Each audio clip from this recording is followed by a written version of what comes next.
Okay, so I just read the Three Jokers comic, and it was awful. Just one of the worst things I have read in my entire life.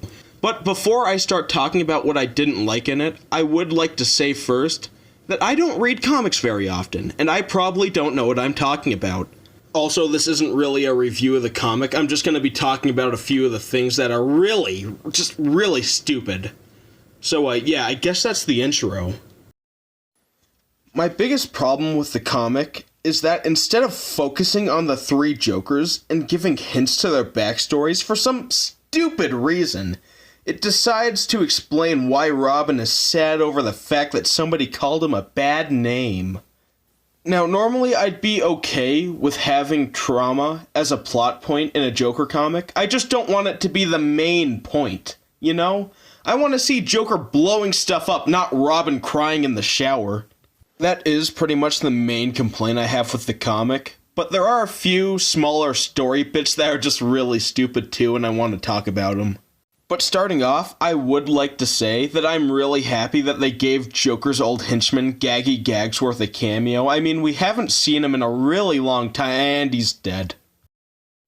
There is this one part in the story where Batman goes to this old abandoned building place, and when he gets inside, there's just 100 Jokers waiting there to ambush him. They don't explain how they got that many Jokers. They say that they made them, but I mean, how did they get made? I don't know. And apparently the writers don't either, because they didn't bother explaining it.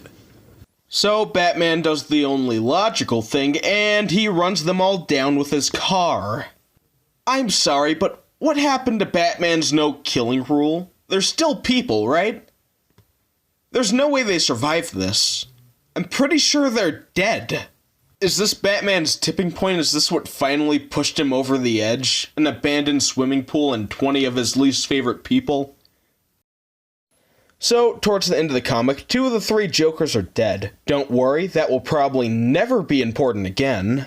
And the last Joker, the Killing Joke Joker, he says to Batman, "You see, I regret making the other Joker. Or does he regret making me?"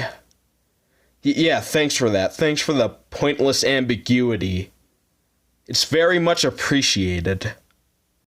So after that, Batman goes home and Alfred says to him, "You know, I wonder if we'll ever figure out who the Joker is."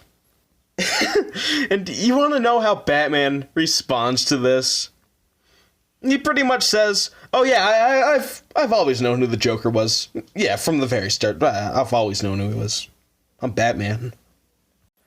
But if that's the case, why in the hell did Batman ask the Mobius chair what the Joker's name is? I mean, that was the entire setup for this comic, and it just forgets about it. The thing is, this comic treats the Killing Joke like it's canon. And do you remember in the Killing Joke that Joker's wife died? Spoilers, by the way. And the whole point of this made-up story that Joker was telling was to express the idea that given a bad enough day, anyone could go crazy. Well, thanks to this comic, that's no longer the case. Joker's wife didn't die. She had to fake her own death because apparently the Joker's always been an abusive psychopath. I have no clue why the writers thought this was a good idea. It just completely destroys the point of the Killing Joke comic.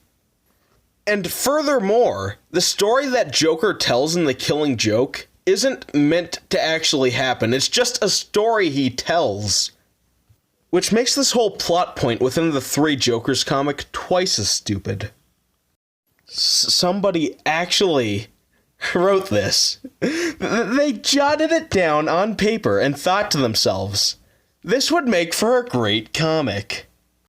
So to recap, not only does this comic destroy something that many people love, more importantly, it destroys something that I like.